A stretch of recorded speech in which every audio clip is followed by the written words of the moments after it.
Alright mga kababayan, ito latest interview ni Pangulong Bongbong Marcos dito sa News 5 mga kababayan ha. Sinagot po ng mabuti ha.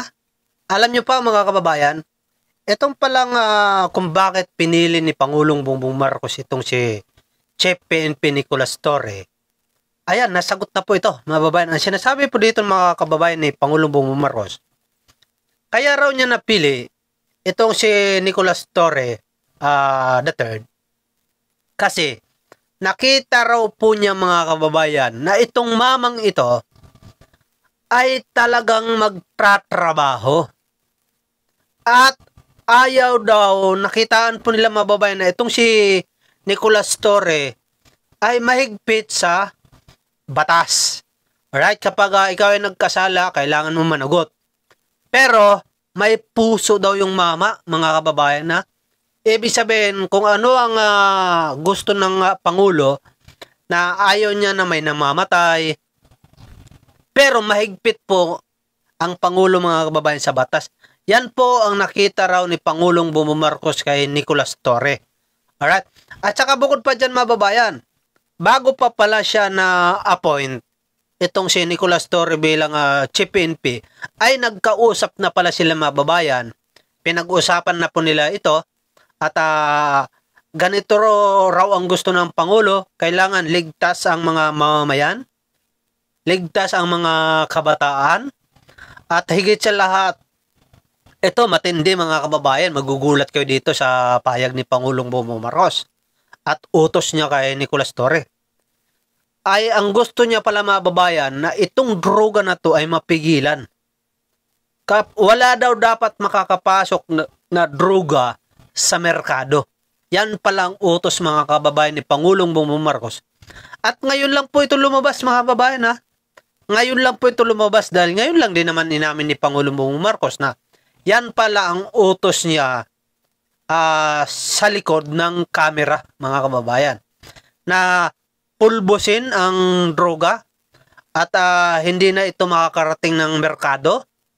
Kapag nahuli ito, inutos din ni Pangulong Bongbong Marcos daw sa PCG tapos sa PNP na itong droga na to ay dapat hindi makarating sa merkado. Pag nahuli raw ito, buhusan daw ito ng gasolina at kailangan daw kung ano yung nahuli. Halimbawa, nahuli na droga na 100 kilo. Yan din daw dapat mga kababayan ang susunugin. Napakaliwanag mga kababayan. Naku, pag mapanood nyo ito, mamaya ipiplay natin. Kikilabutan kayo mga kababayan. Kaya pala mga kababayan, ito si Nicolas Torre mga kababayan, ay talagang desidido talaga siya na puksain itong mga krimen sa ating bansa at itong mga illegal na droga sa ating bansa mga babae. Dahil ito pala talaga ang mandato ng ating Pangulong Bongbong Marcos. Grabe mga babayan. Akala lang ng mga DDS na mga tanginang mga DDS na to. Ang akala talaga nila mga babayan, ayaw ng Pangulo na pakialaman yung droga. Mali ang akala nyo mga hunghang. Yung pala mga babayan ay sa likod ng kamera ay mas titindi pa pala talaga ang ugali ng ating Pangulo. Talagang mas delikado pa, sa palagay ko ngayon, mas matindi pa ito kay Digong. Dahil si Digong naman kasi, puro bunganga lang yun. Diba? Ang ating Pangulo, kapag nag-uutos ay hindi kailangan sa harap ng kamera. Diba? Kailangan nasa likod ng kamera mababayan at matindi. Dahil si Pangulong Bongbong Marcos, si dating Pangulong Duterte, nagsabi ba siya sa likod ng kamera na pulbusin niyo yung mga droga na yan? Wala. Puro papugi lang sa kamera. Tapos, sa totoong buhay, hindi naman talaga napupugsa yung droga. Ito pala yung mga kababayan mas matindi sa palagay ko mas sobrang tindi pa ni Pangulong Bongbong Marcos mga kababayan kaysa kay Digong. Kaya pala ito si Nicolas Torre mga babayan talaga masigasig. napakasigasig po niya magtrabaho. Kapag hindi nagko-comply yung mga kagustuhan niya ay may mga sinisibak niya. Example pa nga dyan mga kababayan, yung 8 na hipi sa iba't ibang mga lugar natin mga kababayan, no? Nasinibak ni Chief Torre. Ako po, dahil dito pala sa kautusan ng ating Pangulong Bongbong Marcos. Pakinggan natin mga kababayan ito. Pakinggan niyo to. Tahan ko po ang inyong pagkakatalaga kay bagong PNP Chief General Torre. Personal choice niyo po ba yun, Mr. President? In terms of the police, isa lang ang iniisip ko, that people are safe. Now, it's like Caesar's wife. You're not just safe. It's not sufficient that you are safe. You must feel safe. Mm-hmm. Even if the statistics are telling you crime rate is down, drug seizures are up, that's not enough. People should feel comfortable to walk in the night around their neighborhood, that they can send their child to the sari-sari store. Yun ang kailangan. Mm-hmm. Kaya ginawa namin, and I saw si Nick Torre is effective at that. Mm-hmm. And so that's why we, in the end, we chose him for PNP chief. Mm-hmm. As a matter of fact, very soon after he assumed the position of chief PNP, we instigated already this new program of Cops on the Beat. And nararamdaman na kagad. That's the only way to regain the trust. And that's the only way that people will feel safe. Well, whatever, kahit anong mangyari dito, si patrolman ganyan-ganyan, nandyan lang yan. Isang tawag lang, tatakbo na rito yan. Yung 3-minute or 5-minute 911 na dapat that's what we're looking for. Ano pa po ang inyong marching orders kay PNP Chief General Torre? We still have a drug problem in this country. Siyempre pumapasok pa rin yung sabu. So, sabi ko continue to pero yung hulihin niyo yung malalaki at saka puntahan ninyo yung kung saan pumapasok. Yun ang isara natin. And we're slowly doing that. Ito ngayon, sinabi ko sa Coast Guard at saka sa PNP, bantayan na ninyo kasi ayokong bumalik sa merkado yan.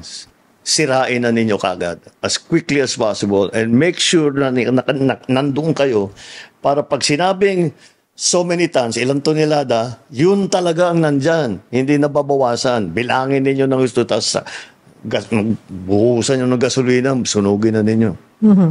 Paano po rin kaya mararamdaman yan sa like the barangay level, sa communities? Well, what is happening, because we were concentrating doon sa mga big time na drug syndicate, drug lord, may balita na bumabalik-balik sa mga barangay. Yeah. Yung mga small time. Kaya yung Cops on the Beat, that's the solution to that. Kasi nagpapatrolya sila, kahit sino kong dealer, hindi ka naman siguro mapapaiwan doon na mahuhuli ka lang ng pulis. So, maipapalayo natin sila na maitigil na nila yung kanilang ginagawa.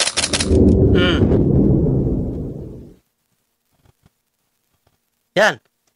Ito pala mga kababayan, yan pala mga kababayan ang utos na matindi ni Pangulong Bongbong Marcos sa likod ng kamera. Grabe.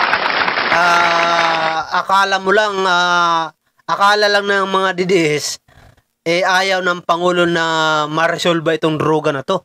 Mali ang iyong akala. Kasi bago pa pala ma-appoint si Nicolas Torre, kaya pala mga babayan, nung galing po si Pangulong Bongbong Marcos sa summit, sa Indonesia, sa summit mga babayan, nung galing po siya doon, ay in-interview po siya ng media at sinabi niya pala mga babayan na, di ba, kung matatanda natin, sinabi niya na kakausapin ko muna siya. Yun pala yun mga kababayan ang utos ng ating Pangulong Bongbong Marcos. Na talagang unahin yung mga malalaki kung saan nanggagaling yung droga na yan. Tapos buhusan ng gasolina. Putik, napakatindi dito mga babayan ha. Dahil alam mo, tama ang Pangulo dito eh. Bakit? Kasi po mga babayan ito, pansinin nyo to kung walang gumagawa ng droga, walang makukuha yung mga maliliit na to, na mga drug addict. Totoo yan mga babayan Kung walang nagsusupply sa merkado, walang mabibili yung mga addict sa merkado. Diba? Wala pa yung pinagkaiba mga kababayan sa 20 pesos na kilo ng bigas na pinapakalat ngayon ng ating Pangulong Bongbong Marcos. Di ba? Kung wala, kung wala pala ang ating Pangulo Bongbong Marcos, wala siyang direktiba sa DE na ilagay sa merkado yung 20 pesos na kilo ng bigas na yan, ay walang mabibili ang mga tao, mga babayan. Wala pa yung pinagkaiba sa illegal na droga. Diba? Kaya mga kababayan, talagang mapapabilib ka talaga dito kay Pangulong Bongbong Marcos sa totoo lang. Talagang ibang-iba talaga ang Pangulo mag-isip, mga babayan. Napakatalino talaga, mga babayan. Nung panahon ni Digong, pakitang-kita naman natin, mga babayan, yung mga maliliit, yung mga drug addict lang ang pinatay. Siyempre, gustong-gusto ng mga kriminal yun. Siyempre, lalo-lalo na kung mayroon silang nakukuhang pabuya. Pero yung mga malalaki na di umanong drug lord, ay wala, nasa tabi niya. Yun. Ganyan kayo kabubo na mga DDS. Kasi kung hindi naman kayo mga bubo, bakit nyo hinayaan na magkaganyan ng ating former President Duterte? Kung galit sa droga, dapat yung malaki ang tapusin. Hindi yung mga maliliit, dahil ang mga maliliit na yan, ubusin mo man sila lahat, mayroon pa rin uusbong na mga adik. Dahil yung droga nasa merkado, tuloy-tuloy ang paggawa.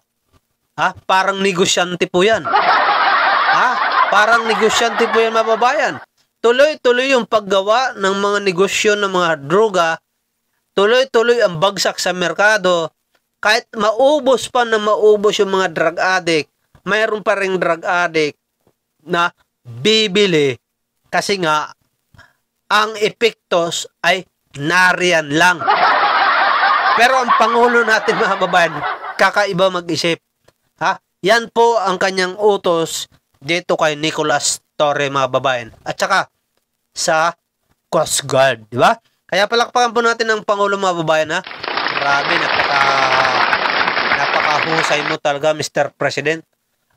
Talagang nakakabilib itong mamang ito. Mabuhay ka, Pangulong Bongbong Marcos.